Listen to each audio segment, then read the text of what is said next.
Hola, ¿cómo están? Bienvenidos al Medioevo Peronista. Es el programa número 18. Siempre estamos aquí en Reunidos, el canal YouTube de Juntos por el Cambio. Y hoy mi editorial tiene un título que la foto de atrás refleja: la conurbanización del país. Pero vamos a hablar sobre todo de cómo el gobierno nacional decidió de manera inconstitucional e ilegal, en una sesión ilegal, porque el protocolo estaba vencido a la medianoche, quitarle aún más recursos a la ciudad de Buenos Aires. Lo primero es una pequeña reflexión acerca de cómo estos muchachos dan vuelta a todas las cosas. Porque le quitan recursos a una de las 24 provincias en nombre del federalismo. Y esos recursos van al gobierno nacional. ¿Dónde está escrito que quitarle recursos a una provincia violando la Constitución porque es sin su consentimiento y llevarlos al gobierno nacional, eso es federalismo? Es exactamente lo contrario. Y en esto son muy hábiles porque logran instalar un discurso falso donde la alternativa del federalismo es el interior o la capital, los provincianos o los porteños, capitalinos, como nos decía Néstor Kirchner. Eso es una mentira. La capital federal es uno de los distritos de la ciudad, que forman parte de la República Argentina. Y quitarle recursos para llevarlos al gobierno central no es de ninguna manera federal, no es federalismo, es unitarismo del peor, concentración de recursos en el gobierno central. Esa es la primera cosa, porque no están contentos con hacer daño o con acumular recursos. Necesitan además burlarse. Así que yo invito a los cordobeses a pensar en los 4 diputados cordobeses, incluida la mujer de Schiaretti, que votaron esto y que dieron quórum. Porque es, como decía esa frase apócrifa de Bertolt Brecht, primero vinieron por los porteños, pero yo no era porteño. Ahora vienen por mí y ya es tarde para quejarse. Bueno, la segunda cosa es que estos muchachos no quitan estos recursos hablando de solidaridad, queriendo hacer aparecer a los porteños como unos egoístas insensibles.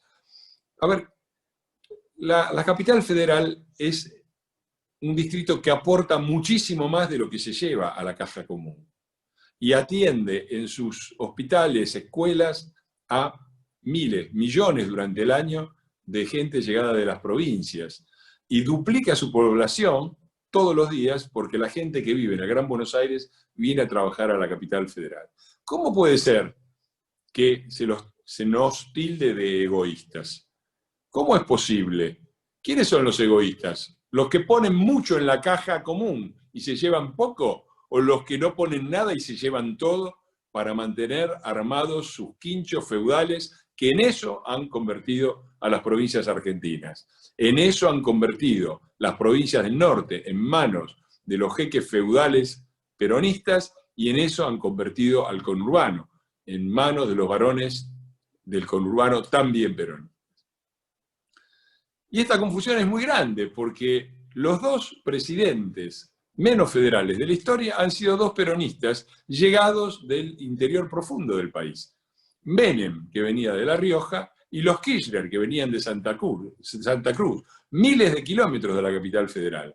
¿Qué demuestra eso? Eso no demuestra nada, porque lo único que han hecho es concentrar los recursos en el gobierno central para con la chequera y el látigo domar gobernadores.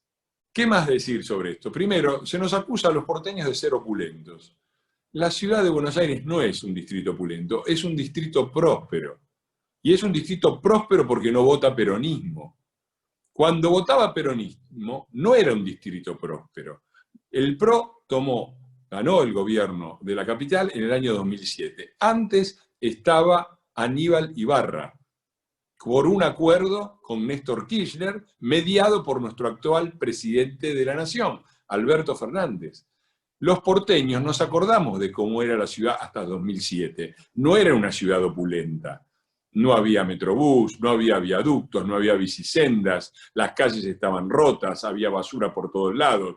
Cromañón, era la ciudad de Cromañón. la que ahora dicen que es opulenta, cuando gobernaban el peronismo y sus aliados, era la ciudad de Cromañón. Finalmente, el Partido de la Unidad Nacional vuelve a dividir con sus falsas antinomias. Los provincianos contra los porteños, los morochos contra los rubios, los trabajadores contra la clase media, el campo contra la industria,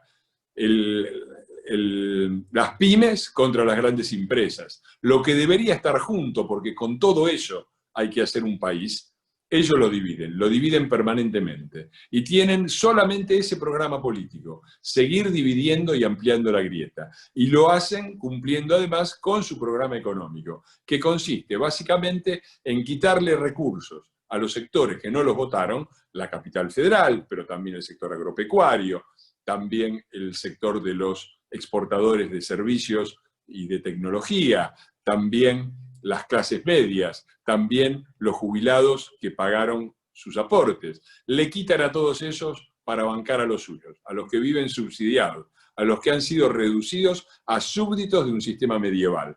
Ese es el programa de gobierno que tienen. Las empresas que viven colgadas del Estado, los que viven de subsidios, los jubilados que cobran la mínima, muchos de los cuales, 3 millones, entraron sin pagar sus aportes. Ese es el programa de gobierno. Ese es el programa del populismo, la conurbanización del país. Y esta es interesante de verlo así, porque es la verdadera grieta que separa a la política argentina. Los que quieren conurbanizar el país y odian toda manifestación de prosperidad, de riqueza, de capacidad autónoma de sustentarse en el propio esfuerzo.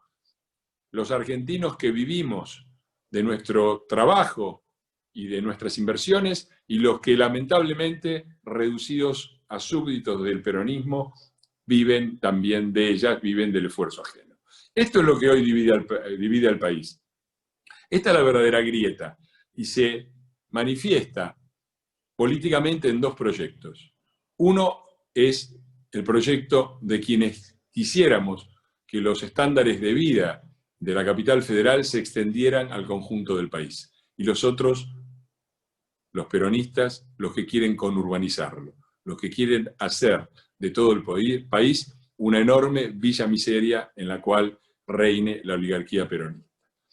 Esto es la divisoria de aguas, y no ricos y pobres como pretenden ellos. Así que bueno, vamos a ver cómo termina todo esto. Seguramente terminará en la Corte Suprema, sobre todo porque la sesión es más que inválida, tanto en cómo terminó y en cómo empezó. Así que, bueno, bienvenidos al Medioevo Peronista. Vamos ahora a un informe sobre este mismo tema con un economista, compañero de bloque y diputado nacional, Alejandro García.